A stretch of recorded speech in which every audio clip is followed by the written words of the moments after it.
Good evening. I'd like to welcome everyone to the Tuesday, April 21st, 2026 City Council meeting. So at this time, Councilmember Sanjay Singhal is going to offer the invocation. Please rise. Please.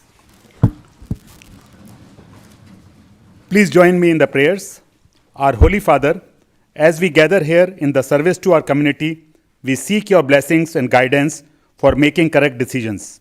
Our work is not only about today's decision, but about the legacy we leave for those who come after us. With Earth Day near us, we take a moment to reflect on the shared responsibility we hold as stewards of this place we call home, the air we breathe, the water we depend on, and the land that sustains us. May we approach our duties with humility and foresight, recognizing that even small choices can have lasting impacts. Let us be guided by a spirit of care for our neighbors, for future generations, and for the natural world that connects us all.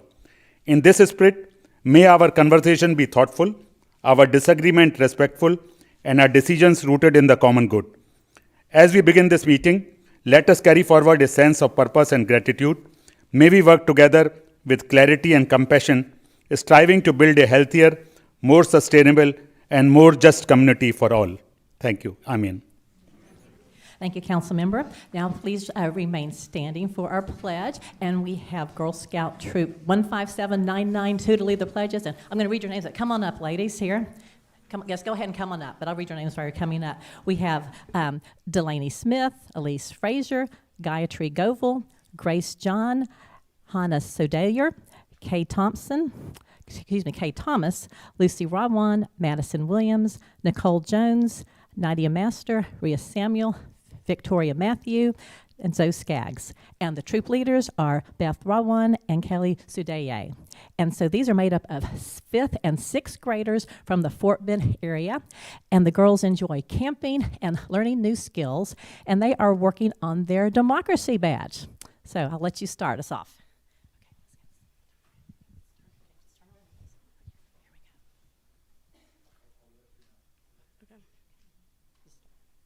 I pledge allegiance to the flag of the United States of America and to the republic for which it stands, one nation, under God, indivisible, with liberty and justice for all. Honor the Texas flag.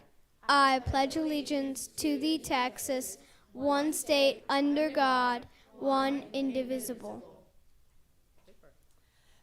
Thank you. Let's get a quick picture, Council. Just want to stay up there. And ladies, let's just, gather right here and face forward for a quick picture. Yeah. And I was a Girl Scout for 11 years, by the way. So, anyway.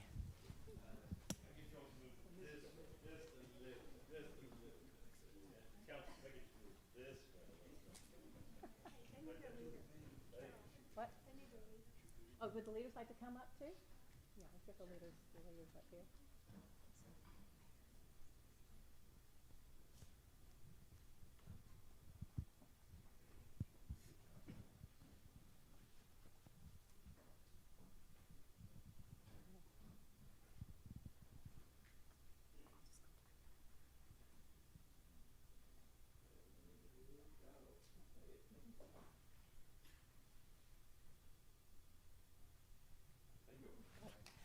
Thank you, ladies, for coming out this evening, and good luck with your democracy badge. So now we have item 5, recognition, and we have 3 recognition items this evening. First is Public Service Recognition Week, and I'd like to call up Paula Kuchka, Director of People and Culture. So while she's coming up, the week of May 3rd through 9th, 2026, is Public Service Recognition Week, a time set aside to celebrate people who work in government and public service, including those serving in uniform, for the important work they do every day for our country and communities. This week is a chance for us to recognize and highlight the impact of public servants and to thank those who serve at every level, including right here in the city of Sugar Land. So, Paula? Thank you, ma'am. Public servants play a big role in keeping our communities running strong, from maintaining infrastructure and managing resources to supporting economic growth and protecting residents. Their work helps create a stable and thriving environment for everyone. At its core, public service is about purpose. It brings together skilled, dedicated individuals who use their knowledge and talents to serve others and make a positive difference in people's lives. And that is the employee work group here at the City of Sugar Land. So I'd like to thank the People and Culture Department, our Wellness and Engagement team, our Risk Management team, our People Development team.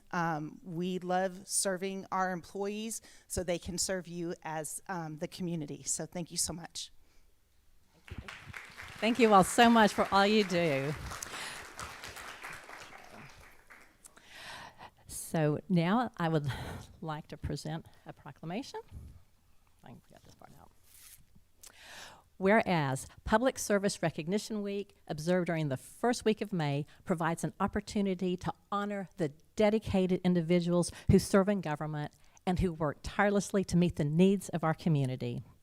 Whereas the City of Sugar Land fosters a workplace culture where employees feel supported in their growth, respected in their contributions, and connected to a shared purpose, as reflected in the strong participation and results of the 2026 Top Workplaces Survey. And whereas the city's recognition with Top Workplaces Culture Excellence Awards in employee appreciation, employee well-being, and professional development demonstrates a meaningful commitment to investing in and empowering its workforce. Now, therefore, I, Carol McCutcheon, on behalf of the members of City Council, and by the virtue of the authority vested in me as mayor, do hereby proclaim May 3rd through 9th, 2026 as Public Service Recognition Week in the City of Sugar Land, and encourage all residents to recognize and thank the individuals who serve our community with such dedication and pride. Thank you all very much.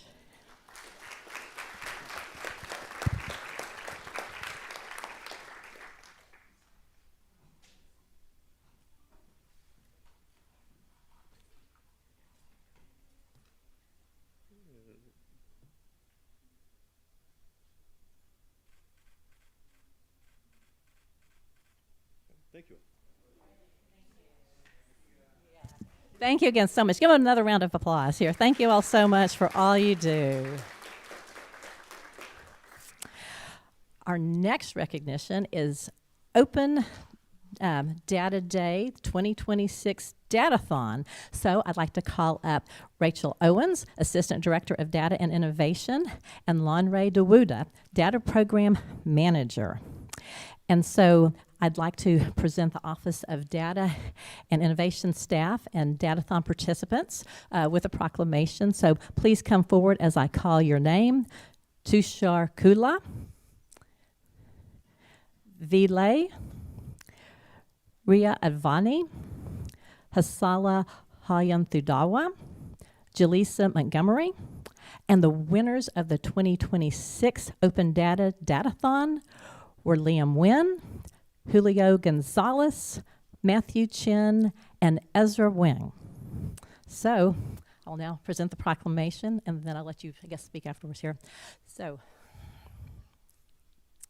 anyway, so whereas the City of Sugar Land is committed to data-driven governance, innovation, and civic engagement, while supporting the city's continued achievement of What Works City's Gold certification through Bloomberg Philanthropies.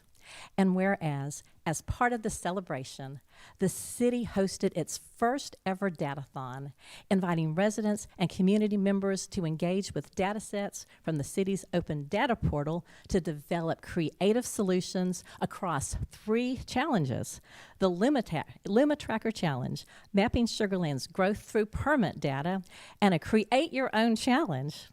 And whereas their work exemplifies collaboration, creativity, and a shared vision for using information to improve the quality of life for all residents. Now, therefore, I, Carol McCutcheon, on behalf of the members of City Council, and by the virtue of the authority vested in me as mayor, do hereby commend and recognize these outstanding staff for their participation in the Open Data Day 2026 Datathon, and extend sincere appreciation for their contributions to innovation, transparency, and community engagement in Sugar Land. So let's give them a big round of applause here. So, Rachel, I'll turn it over to you to say a few words and also to invite the rest of your staff down. Yeah, thank you. I'd like to invite the Office of Data and Innovation staff down for a picture, but I'd also like to take a second and just thank you guys for participating. This was our first year doing this hackathon, datathon, if you will, and so you guys really made it special. We weren't really sure what we were going to get, but I could tell you that each and every participant was phenomenal, so thank you guys. Oh, Council, could you stand up, please, for a photo?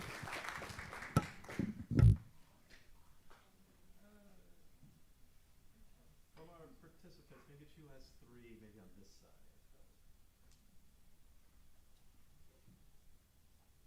Yeah, do you want more? No.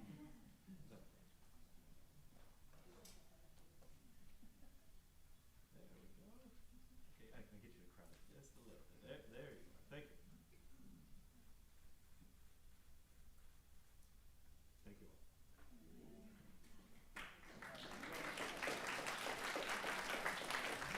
Again, great job. Thank you all so much. Next, item C, 2025 Volunteer of the Year. And we have Jake Holland, Communications and Community Engagement Specialist. So, Serve Sugar Land began in 2007 as a way for the citizens of Sugar Land and surrounding neighborhoods to become involved in their city government through volunteerism. In 2025, almost 400 volunteers contributed over 11,500 hours of service to the city, equaling over $402,888 in-kind service donations. That's a lot of money. They assisted throughout the city at the police and fire departments, animal shelter, T.E. Harmon Senior Center, municipal court, and here in City Hall departments. Each year, city departments are asked to nominate and select a volunteer who enhanced the delivery of city services by sharing their skills and positive outlook and fostering an atmosphere of community within the city of Sugar Land. This year, we are honored to recognize 7 outstanding individuals, each nominated by the department they serve as their Volunteer of the Year. We'll also recognize 1 individual as the overall City of Sugar Land Volunteer of the Year based on their exceptional commitment, service, and hours committed. So, Jake, can you please do us the honor of calling up this year's departmental volunteers? Yes. Thank you, Mayor. It's my honor to call up these volunteers. They've served, like the mayor said, a pivotal role in the city of Sugar Land and the department. So when I call your name, if you don't mind, please coming up to the front. Our Municipal Courts Volunteer of the Year, Becky Adams.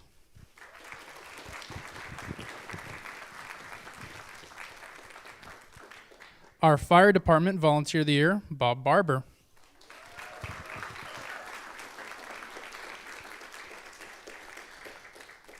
Our Customer Experience Volunteer of the Year, Patty Hildenbrand, who's not able to join us tonight. Our Animal Services Volunteer of the Year, Stacy Litchfield.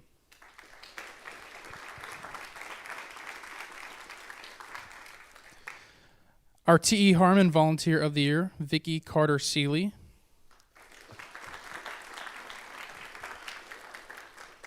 Our Parks Development Volunteer of the Year, Shivani Sundarmurthy. And I'd like to announce the overall City of Sugar Land Volunteer, Tiffany Wilson.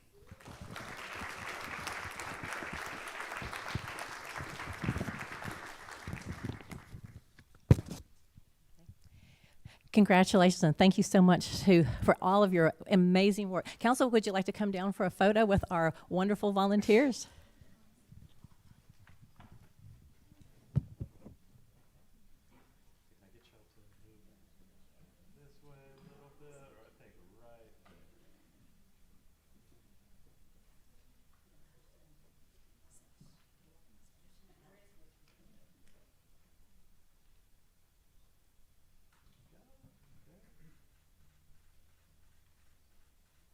Thank you.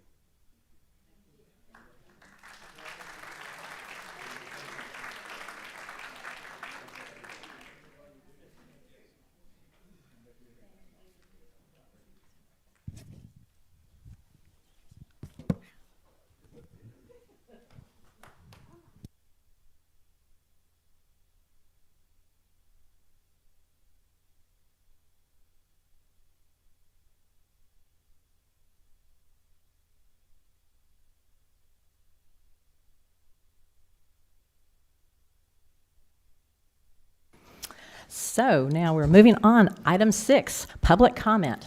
At this time, we'll open public comment. Citizens who wish to address the City Council regarding action items on the agenda for consideration will have 3 minutes to speak. Linda, has anyone signed up to speak? No, Mayor, they have not. Okay, public comment is closed. Next, item 7, consent agenda.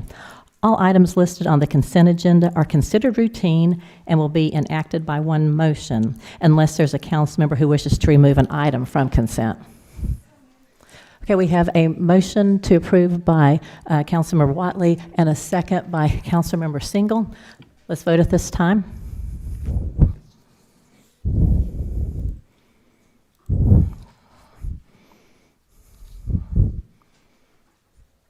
And the motion passes 6-0 with one council member absent.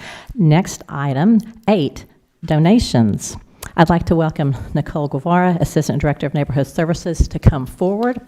And so this item is consideration of and action on the acceptance of a $413.61 donation from the Legacy Foundation, a $5,000 sponsorship from Pierce Built Homes for the 2026 Linda Hand Sugarland event, and a $1,035 sponsorship from Keeps Sugarland Beautiful for an environmental-focused children's outdoor movie series, along with the associated budget amendments to the general fund of $5,413.61 and public art fund of $1,035.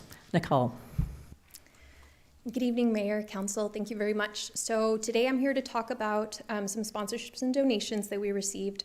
First, I want to start with our second annual Lend a Hand Sugarland event. It's our new community volunteering event. So we did have that on April 11th. And we utilized sponsorship and donations towards the kickoff event itself, towards tools and building materials that we utilized when we went out into the community, consumables like waters and drinks and food for the volunteers that were kind enough to donate their time, and then also to cover the cost of tree and debris removal. So this year we assisted at 10 different residences. We had 56 volunteers and 30 city employees. We did also have, which was really interesting this year, we had neighbors who came out and asked, "What are y'all doing? Why are you here? Hold on, you're helping my neighbor, let me go change and come out and help." So we actually had quite a few walk-ups to the sites, which was incredible this year. And we just wanted to give a little bit of information on what the feedback that we were hearing from the residents themselves. So as you can see, there were folks who are struggling, were trying to figure out how they were going to handle what we went out to help with, and we came in just in time. We also even have some volunteers who are going to be going back to some of the residences because they didn't feel like we quite finished the job. So again, really just working towards creating a support network for our residences. So this year we have quite a few sponsors. We have Pierce Built Homes, which is a local family-owned business on Brook Street. The Sugarland Legacy Foundation helped us in accepting donations. We have Republic Services, who helped source the containers that we filled up to the brim. I was almost a little worried, but we filled up those containers to the brim, so they took those out for us. We have Printing by Nisha, who actually printed the shirts that are in front of you. So we got one for each of you. And Big Frog handled our staff shirts. We also had Central Vietnam Coffee, Fort Bend Habitat for Humanity, and DJ Sony, who is a local Clemens High School student, serve as our DJ for the event to get us all ready to go out and do good things. So really wanted to talk about and show what the event consisted of and how great it was. We even had our Volunteer of the Year helping us at this event. So we started the kickoff at Eldridge Park before we sent folks off to do amazing work in the community. It was a little rainy, but the volunteers really toughed it out, and we did a lot of great work. Even our fire department came out to join us for 2 of the different sites. So it was definitely a group effort to get everything done. So next year we are planning on again having this event in April. We haven't quite set a specific date, whether it's the 3rd or 4th weekend in April, but we'll be putting those on your calendars as soon as we get that sorted out. And really the goal over the next year is work on enhancing those community partnerships and really building that sponsorship network, because we want this to grow. We want to be able to help more residents. We want to be able to help in more ways. And all of that will take quite a bit of group effort. So I want to shift really quickly to environmental services. We did have, our environmental movie night series. We partnered with KSLB to put on a series of outdoor movies. The first two were located at the placemaking site at Brooks and Highway 90. And so we went out, we hosted Fern Gully, the Lorax, and we did have a third movie pending, Wally, but we got rained out. So that was going to be this last weekend, so we are going to be rescheduling that. So KSLB did provide a sponsorship of $1,035 for those movie rights. And with that, Public Works and Community Engagement does recommend the acceptance of donation and sponsorship funding and the approval of the associated budget amendment. Any questions? Well, a big thanks to all the donors, sponsors, and volunteers. And what a successful event. Council members? Councilmember Von der Haar. Okay. Councilmember Von der Haar made a motion to approve. A second by Single. Yes, Councilmember Watley. Thank you. Nicole, I just want to tell you, this is the epitome of citizens and cities coming together. I mean, I don't know whose idea this was, but this was definitely something that we haven't seen before. It's almost nonprofit. But I want to thank our sponsors. I know they're here tonight. I see Republic here. Is there anybody else in the group here, in the room, who's a sponsor? So Republic, thank you for stepping up. But here's a question I have. You just mentioned that you have sponsors for movie nights. What if somebody wants to sponsor a movie night or give money for some of these things? Who do they contact and what do they do? So it depends on maybe what initiative they're trying to target. They can always just reach out to 311, who will direct them to the appropriate department. All right. Thank you. Thank you so much. Okay, great. Mike? Yeah, thanks, Mayor. I do know whose idea this was. And actually, several years back when council challenged us to be trailblazers and life better than you can imagine, Nicole had this idea for many years of something she wanted to do, and was a passion project of hers. And to see it come to what it is in the second year, it's not what cities are really doing. And so it was Nicole's idea, and she's done a great job leading it. Thank you. Oh, thank you, Nicole. All right. Thank you. It was definitely a team effort. I wouldn't have been able to do it without the support from our leadership. So, and the staff. We have an amazing code enforcement and community engagement staff. So, Great job by all. Okay, we have a motion and a second. Let's vote at this time.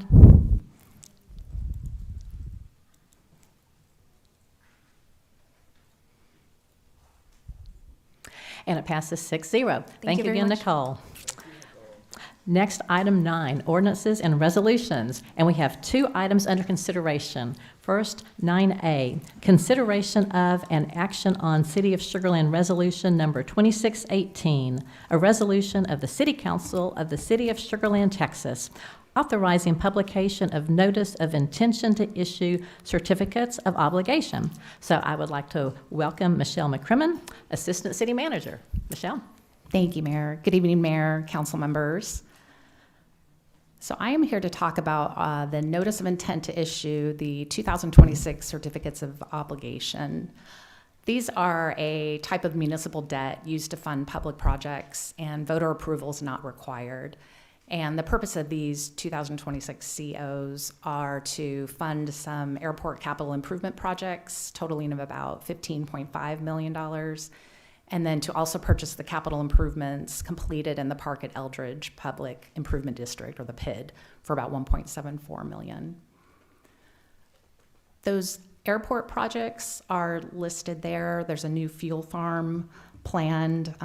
This is to replace the existing 25-year-old existing fuel farm. This is going to move it to a new location, which is going to free up the site for future development.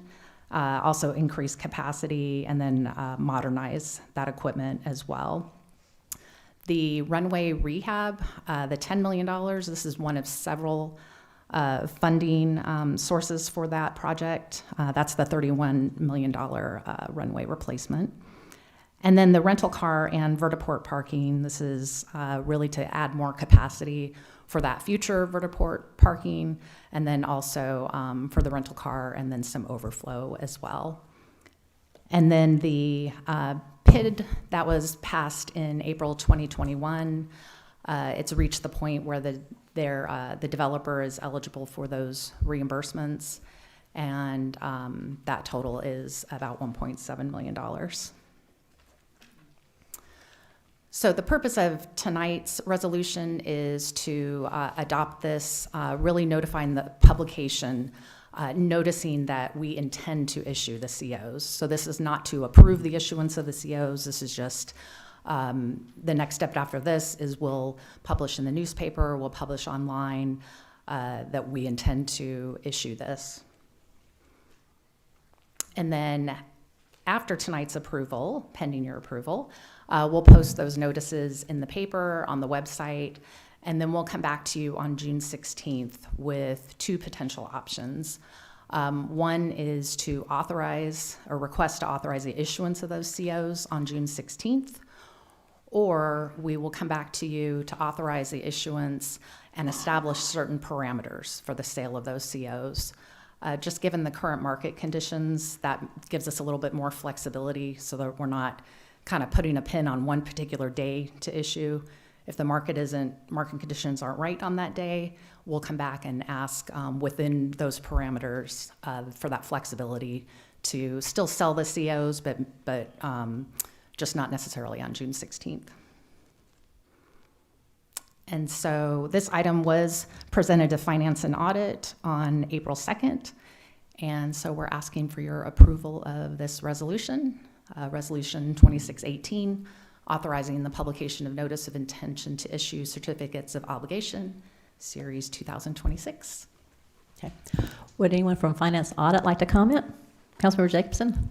Thank you, Mayor. Finance and Audit questioned mercilessly, and we found this to be appropriate, and I make the motion to approve.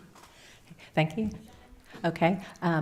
We've got I'll get the motion by Councilmember Jacobson and a second by Councilmember Watley, and we have a question by Councilmember Shingle. Hi. No, thank you. So the repayment of this bond will be through the airport funds? Yes, so we have, this will be included in the airport's budget, and then we also have assessments from the PID as well that will be used to repay these bonds. Thank you. Okay. Any other questions? Councilmember Bescher? Thank you, Mayor. Quick question. Everything seems pretty straightforward. If the conditions aren't right on the day that you specified, is this going to come back before council, or is there flexibility to just move forward as is? So on a different day? On June 16th, we'll either come to you and we'll either have priced them and we're ready to ask for your approval, or if that day the market conditions aren't right, that's when we'll come back and we'll establish those parameters, saying that we still intend to sell. Here's the timing. Here's the interest rate, the dollar amount. You'll authorize a city manager to sign the documents. So it'll be either or when we come back on June 16th. Okay. Thank you. Sure. Any further questions? Okay, we have a motion and a second. Let's vote at this time.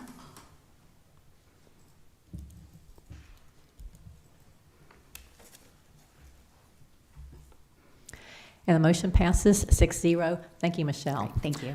Next item, 9B, first reading of ordinance. Consideration of and action on City of Sugar Land Ordinance Number 2404, an ordinance of the City Council of the City of Sugar Land, Texas, approving the update of the airport rates and charges.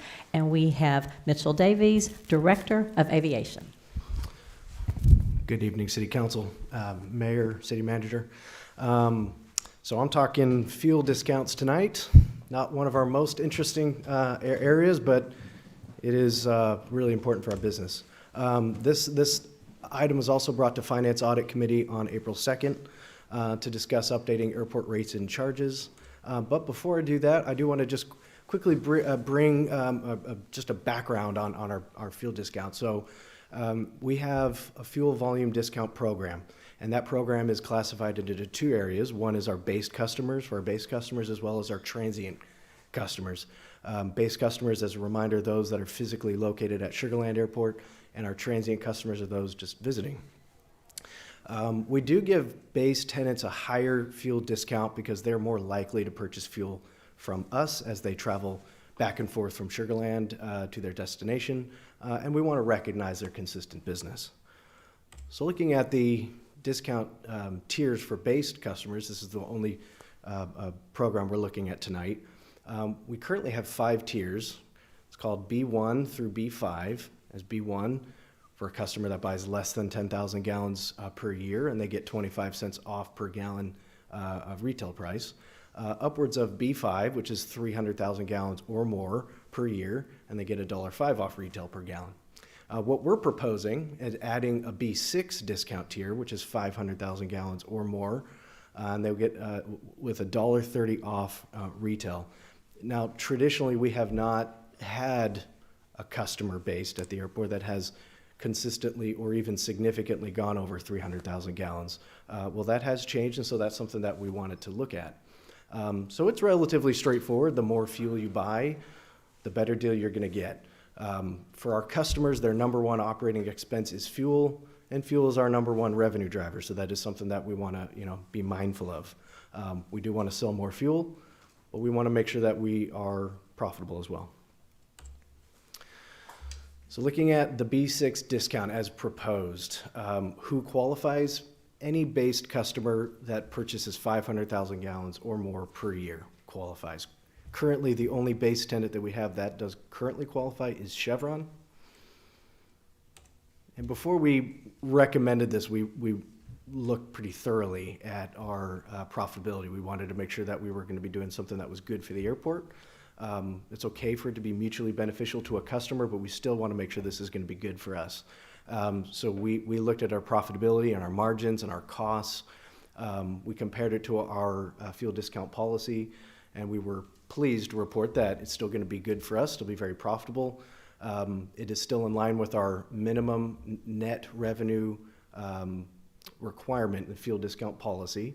It has a healthy margin to cover our operating costs as well as our profit margins. And it also incentivizes a customer to consistently purchase more fuel than they traditionally have in the past.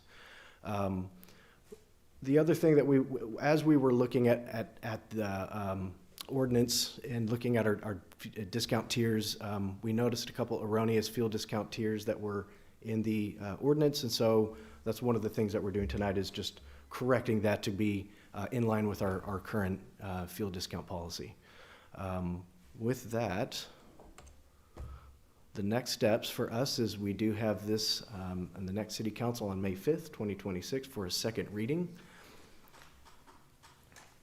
And at this time, the request for us tonight is consideration of an action on City of Sugar Land Ordinance number 2404, an ordinance of the City Council of the City of Sugar Land, Texas, approving the update of the airport rates and charges. Okay. Councilmember Jacobson, would you like to comment from the Finance Audit Committee? Yes, thank you, Mayor. We spent a good deal of time talking about this and asking Mitchell about profit margins and whatnot. We were very comfortable that this would actually represent an increase of income, net income for the city. And there's something to be said about having the prestige of Chevron having their fleet based here. So we recommend it, and I'll make the motion to approve. Thank you, Councilmember. Any other questions for staff? Okay, we've got a motion from Councilmember Jacobson, a second from Councilmember Single. Let's vote at this time.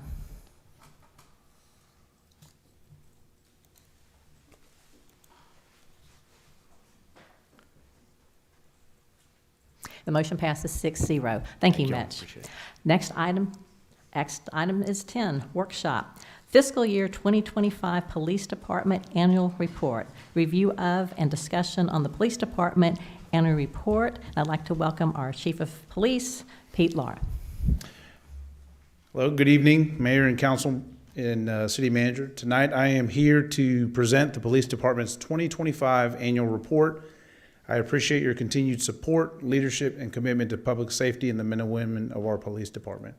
I want to take a moment to recognize our officers, civilian staff, and supervisors who work every day to serve this community. The accomplishments outlined in this report are a direct result of their professionalism, dedication, and commitment to our community. In front of you, what you have is, I think, the first ever annual report book that's a little bit more in depth, and tonight I will be presenting the highlights from that. Let me figure this out.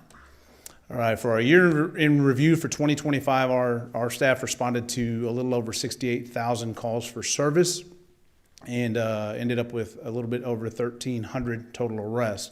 What you'll see there was 82 firearms arrests, 198 narcotics arrests, and 275 DWI arrests. Those are proactive stops or proactive arrests these officers are making.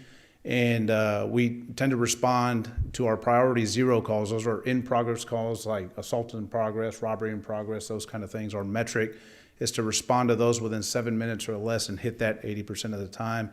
And we met that goal at 83%.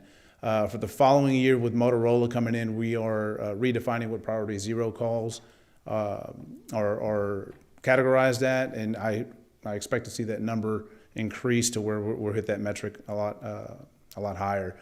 And the trend remains the same for Sugar Land. Crimes against property lead our offense types, followed by crimes against people at 28% of our calls, or our offense types. As you'll see here, our 2025 year in review, the crime rate, what you'll see is for 2025, two numbers there. What you see in the blue is the crimes that were reported that encompass the DWI as a drug arrest and the firearms arrest. If you take that number away, that means these officers are going out there making quality stops. We started reporting that back in 2023 when Chief Poland came to our department and kind of differentiating how proactive stops, proactive arrests have an effect on that crime rate. But other than that, we still had, in the past 5 years, the lowest crime rate for 2025. One of the things we wanted to do in 2025 is when we transitioned from our old CAD RMS system into Motorola, that ended up providing some area where the residents needed to be able to see what was going on in the city. And LexisNexis was tied to our old SSI CAD RMS system, and we decided to work with Motorola where we developed a real-time crime map. This crime map is updated every 24 hours. It allows citizens or anyone to look at what's going on within the city. And these are actual case report generated cases that are on this page, which is attached to our website. A little bit more in depth, we decided to go a little bit further on transparency, and we wanted to allow our citizens to know what was going on, what their police department was doing. We developed with our partners in League City and through Motorola the Sugar Land Police Department summary data. It's live. That tells you what your officers are doing, what calls for service they're responding to. And there's some cases that we pulled out of that for sensitivity issues, such as any sexual assaults and those types of cases. But other than that, there's a 3-hour delay to it, providing clarity and transparency to the public and letting them know what their officers are doing. The phases of response, this is where we wanted to hit on kind of painting that picture for you of who these folks are. These are the officers, the forensics units, the detectives that respond to scenes, and some of the highlights that they accomplished in 2025. Our patrol division, if you see here, they'll respond rain, snow, shine. We got some snow in 2025. I think that happened early on, but they're out there. And then you'll see Officer Wilkes up there who does a really good job out there in Greatwood. And he's gotten a lot of attention here recently, but that's really good for us in that community engagement piece. And then K9 Marcel is up there. We managed to get him into the graph. And primarily his work is traffic enforcement, followed by public order. So he's busy. We're keeping both of those K9s busy, but they're doing some work out there for us. Hitting on traffic, our officers had 24,704 traffic stops with a little over 9,000 traffic citations issued department-wide. And our traffic unit alone hit under 6,000 traffic stops, doing 65% of the citations. And then, of course, our primary goal when we enforce traffic is to reduce crashes and do some education out there to be sure that our folks are driving safely on the street. They investigated, or 92%, or 5,439 cases of collisions were reported, with 92% of those being major. Unfortunately, we did have 12 fatalities, and near fatal were about 6. Those are cases that we have started taking a closer look on and working with the district attorney's office to bring resolution to those, where this year, when the Tory Smith Act was enacted in 2021, we actually had our first conviction following a fatality accident in 2025. Leveraging technology, we utilize drones and LPR cameras.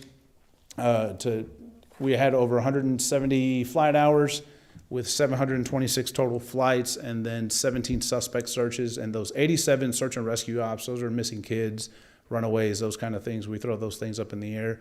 They are primarily utilized by our patrol division.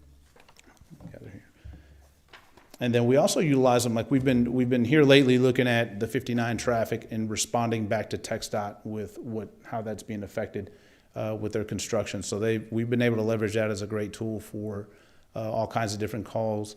And then we also leverage the LPR cameras, which are strictly a crime fighting tool. A quick snapshot of what our crime suppression team has been able to do is identify auto theft suspects. They've been able to identify jugging suspects, burglary suspects, and robbery suspects using LPR. Our victim services unit, she's a one-woman show. She was our 2024 Civilian of the Year. She had worked over 480 cases providing resources, trauma-informed services to victim family members and witnesses in the aftermath of violent crime. Trista does a phenomenal job. She stays in contact with our victims, provides them all kinds of resources and help, and we certainly appreciate the work that she did for us in 2025. Forensic services, these are the folks that are going out there collecting evidence once these investigations start going underway, but they processed 225 pieces of evidence with 91 field call-outs. That means they're responding. They're another resource that they're responding to crime scenes, collecting evidence, processing, photographing. They're doing all that work. They did a whole lot of work out in Greatwood when we responded to that shooting that was going on out there. And they were out there in the rain. They do a phenomenal job.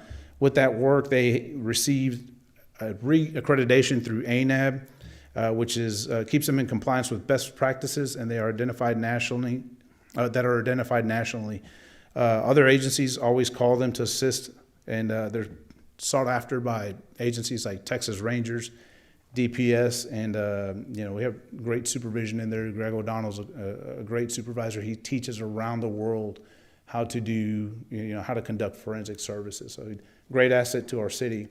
Digital forensics, this is utilized for primarily we do like ICAC operations, internet crimes against children. We utilize our digital forensics analysts to conduct those. And then this year, in 2024, we were awarded the Coverdell grant, which is used to enhance that program, the forensics unit program, in terms of training and equipment. We were able to get a full spectral imaging device, don't ask me what that is, and a fingerprint imaging system that has helped process our crime scenes. When I say that, one of the notable cases that we had in 2025, if you remember in June, we had a fatality crash where every single one of those components responded to that crash, where we had one individual that stayed behind that was involved in street racing, ended up hitting a car and killed one of the individuals in that vehicle. The other car fled. But with the partnership, that internal partnership of all these units working together, we were able to provide the family of those victims some resolutions within 24 hours using technology, patrol, forensic services, and every resource we had to make sure we had a positive outcome for that. Crime prevention, these are the guys that go out there when folks are having a good day. They're interacting with the public. They're conducting events such as the public safety extravaganza. They're out there, interacting with kids. They're going to schools. They're going to churches. And this, in 2025, they conducted 11 active shooter classes. They had 2 Citizens Police Academies for the adults and then 1 Police Teen Academy. Our specialty teams, these are the folks that come in with that enhanced response. They deal with specialized problems, and you've probably seen them before. These folks are not deployed on a whim. There's a careful, planned approach to how we deploy these folks. With crime suppression team, these are the folks that we have designated as responding to any kind of crime trend immediately. And if you see their burglary offenses was their primary response, they accredited with 69 arrests between burglaries, juggings, robberies. They do it all. They get on all the technology that we have, and they are able to help the Criminal Investigations Division get a jump start to their investigations. Our SWAT team responded to 9 high-risk warrants, 2 dignitary protections, and assisting 4 outside agencies and 2 events. And of course, our special response team to 27 council events and 8 planned activations. Our crisis intervention team, we're pretty proud of those folks. We added some more folks to that team. They handled over 1,256 mental health calls with 2,600 welfare concerns and 17 suicide attempts. They're there to make sure that we connect these folks with the right resources. And, I've said this before, Brittany Moreno has done a phenomenal job in that area. She's so connected in that community that she's able to get these resources and handle these appropriately. Then the team behind the team, these are the folks that are in the training, recruitment, support side. They're the folks that make the faces on the street happen. So if you look here, we had 14 new hires in 2025 with 176 internal training days taught by our staff and 94 external training days. The primary goal here is recruitment strategies, TCOL training provider status, which we accomplished in 2025, and then exceeding those standards by training more than what is expected by the state and continuous development. The public safety training complex, phase 2, was completed with 2,300 square feet of training space for public safety, including a 2-story simulation house. We are able to train high stress with a low risk environment, so that while we can't create real world scenarios, we can get as close as possible. We've got about 100 classroom seats, and then we are continuing to expand in phase 3. And just to give you some numbers, in 2025, if you remember, in September of 2025 is when the facility opened, and already we have had about 34,000 contact hours with students been put through there, and then 2,653 estimated attendees. So these are the hours that have been training since September of 2025, and we are already double that in April for 2026, just to provide you how much of a benefit that was to the city and the police department. Not only us, but fire and our public works partners. Budget and admin, you'll see here our $32 million budget, with most of that going to personnel. We worked with $195 million worth of total grant funding. That includes $1 million that came from Congresswoman Lizzie Fletcher for the public safety training facility, and funding for the Coverdale grant, which helps expand our forensic services unit. Media relations, we continue to be active on social media. This is our way of being transparent, letting our folks know what we're doing. Everything from arrest to community engagement to internal operations, what we're doing as we have these beat accountability meetings. We want to go ahead and showcase to the public, like, your police department is working for you. 34 million views, which is a lot, thanks to our partners in the communications department, and then 2.3 million post engagements. These are the likes, however they interact with that post. Emergency management, 51 days activation. We say 2.5 staff members, but Paige Levante is a jack of all trades. She's technically the third employee, but running the public safety training facility and also being part of OEM. She does a phenomenal job. They all do. Our primary activation, we had 19 for 2025, with special events being the majority of those, with 12. They are primarily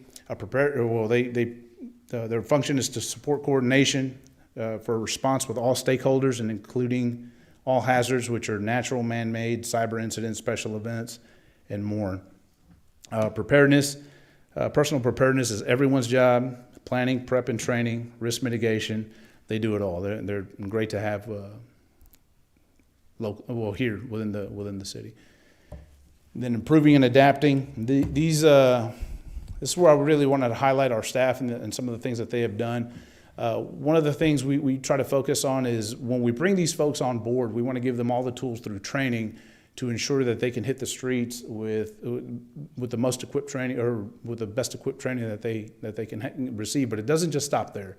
We like to train folks through every rank, make sure that they have leadership training. It goes all the way up to including myself. We're continuing education and leadership development. I wanted to highlight these folks. These are Mother Against Drunk Driving Awards. We probably had a record reception of awards this year.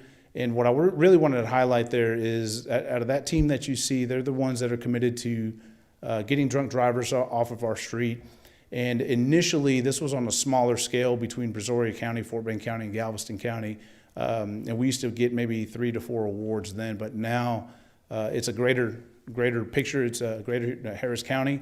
And we were able to walk away with that team, each one of them receiving an award. So they're doing a phenomenal job in addressing drunk driving. Our partnerships, we include internal partnerships where we work with courts for warrant clearances, engineering and planning to look at the new PD building, what's that going to look like, and improvements, as well as phase 3 of the public safety training facility. And then public works with the commercial driver's license training, where our traffic team is attached to them and is assisting in letting the commercial driver's license folks know, like, this is what you need to look out for when you're operating city vehicles. And then citywide planning for World Cup, leading into our events, where you see we had 307 events that PD supported, with the majority of those being at Smart Financial, Constellation Field, and Sugarland, Town Square. And then I really wanted to highlight these 3 folks. Last week, we named our Civilian of the Year, Officer of the Year, and the Supervisor of the Year. Mary Cito does a phenomenal job for us in the admin staff. She manages our training budget, makes sure that our folks are signed up for training, getting to training. Not only that, but in the nomination, it was bragged about that her baking is phenomenal. Officer Moreno, not only was she Trailblazer of the Year for the city, but she was also nominated and selected as the Officer of the Year for the police department. Brittany does a phenomenal job again with mental health and those connections, and she's actually in the running for I think she's receiving a TCOL award, which is the Texas, the licensing, the police officer licensing up in Austin, where myself and I think Captain Suter are going to go up there and help her cheer her on to receive an award there. And then our Supervisor of the Year is James Dotson. He's involved not only in motivating and keeping those DWI guys on night shift going, but also a big part of our defensive tactics program. Then with that, moving into the future, maintaining that standard, we're looking at improving facilities with the new PD and the training facility site, leveraging technology to increase our capabilities and focus on recruitment and development. With that, I'll take any questions. Great. Well, here in Sugar Land, we are truly, truly blessed to have such an outstanding police department. Let's give them a huge round of applause here. Thank you so much for all you do. Councilmember Von Der. Chief, great job, you and your team. And one of the things I wanted to point out, in Sugar Land, in case you guys haven't noticed it, the people in our community love you and your officers, and that feeling is mutual. And that just goes so far in making everybody feel safe and comfortable in our homes, and great testament to you and your leadership. So thank you very much. Thank you. Thank you. Councilmember Single. So thank you very much, Chief. Thanks to you and the entire department for keeping us safe and doing an excellent job. I had one question that on the crime rate, I think it is good to see in the graph you had that last 3 years, the crime rate has been dropping. My question was, how does it compare to like a state average or national average? So when we pull those, typically the state and national average, our standard is to stay below the state and national average, but they take so long, they take months into averaging the state and national average. They'll go into half the year before they post that. But we consistently stay below the state and national average. It's always been a goal of ours since I can remember, for at least 20 years. Now we're there. Thank you very much. Thank you. Councilmember Watley? Thank you, Mayor. Chief, what can we do as a council for you? I'll tell you, the best thing you guys do is show up. You support us. You're there. All the guys back here behind me, they appreciate you coming to ceremonies, promotional, and just the support that you even give when you can't be there. They know that this is a great city and a great police department to work for, and makes it easy for me to recruit folks, knowing that we have this city leadership like this that'll help bring folks on board. Well, we always want to be there for you, so let us know. Thank you. Thank you. Thank you. Councilmember Betcher? Thank you, Mayor. I think Councilmember Watley stole my question, but no, I want to say thank you to you and your team. Public safety, as the Mayor reiterated, is definitely a priority of this council. One of my questions is, based on these, is there any feedback or recommendations you would make moving forward based on what you presented today? I mean, we're just going to keep moving forward. We work with our city department, city leadership to keep advancing the police department and doing great things for you. I mean, again, I can't reiterate that support that you guys give. These folks are very fortunate, as well as I, to serve not only the police department, but the city as a whole. Thank you. I have a really quick question. What's an amino acid rapid imager? I would have to get Director Donald okay, never up here. mind. I don't know if he's up here, but yeah, okay, never they took mind. off, I'll skip that but question. it helps in forensic services is about as far as I can get before the science that's the hits me. chemistry person to me. Okay, anything else?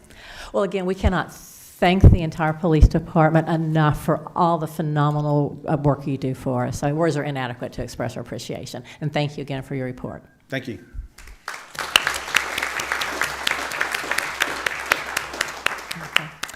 Next, item 11, City Council and City Manager reports. Councilmember Betcher, we'll start with you. All right.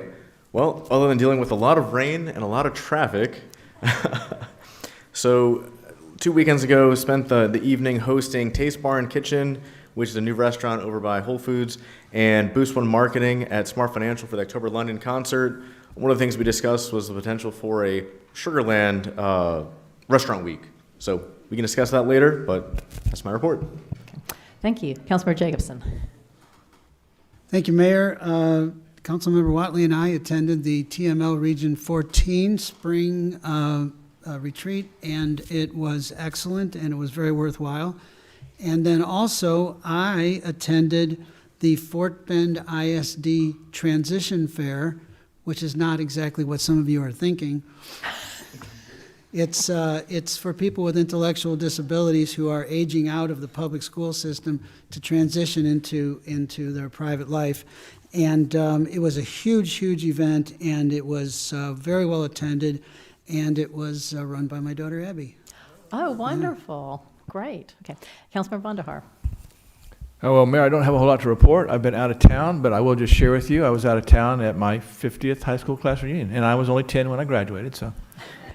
Very good. Okay. Councilmember Singal. Thank you, Mayor. Yeah, it was a busy 2-week period. So first I attended the Sugarland Land a Hand volunteer event. That was very good to see a lot of city staff and volunteers out there. Also attended the Sugarland Police Department annual award ceremony, and also attended the Unite and Aspire annual Volunteers Day, which was, to appreciate all the volunteers which were working there, and also attended the River Park annual HOA meeting. Thank you. Thank you. Councilmember Watley. Thank you, Mayor. Many of us attended the Logos Prep ribbon cutting that we've been waiting for a while. Congratulations, Logos. And the mayor and I had a wonderful morning over at Villa de Maria Montessori with all those children, and we planted plants, and we talked about all the things that we were doing while we were planting, and I didn't know our mayor knew so much about plants. I mean, I was blown away. You were fabulous. But it was a wonderful morning just spending time with kids and planting plants. So thank you for inviting us, Q. It was a wonderful day. Thank you. Yeah, I'm a former Fort Master gardener, so that's why. There we go. So anyway, so I attended the Home Runs for Autism, and that was a fundraiser for Hopes for Three. That was held at Constellation Field, and a number of mayors from across Fort Bend County also attended that. And I attended the Bikes and Brews at our pump track at Brazos Park, and that was a lot of fun. And then I was here for Earth Day, and my favorite exhibit was the Texas snakes, and at one point I had a boa constrictor wrapped around my neck, sort of like a scarf, so it's a nice accessory. So anyway, City Manager. Thanks, Mayor. I'd like to recognize we have our new Director of Communications in the audience. She started last week, Rini Deanda. So longtime Sugarlander and passionate about this city. We're excited for her to lead us in this area. I do want to thank Kimberly Terrell, who served as interim for a good period of time and stepped up there. And then also William Hodgick, who was interim Parks Director and did a great job there as well. So our staff is always willing to step up, and we're really excited for Rini and her leadership with the city. Thank you. Great. Welcome, Rini. So, having no further business, got to get a motion to adjourn? Okay, we're adjourned. Thank you all for coming tonight.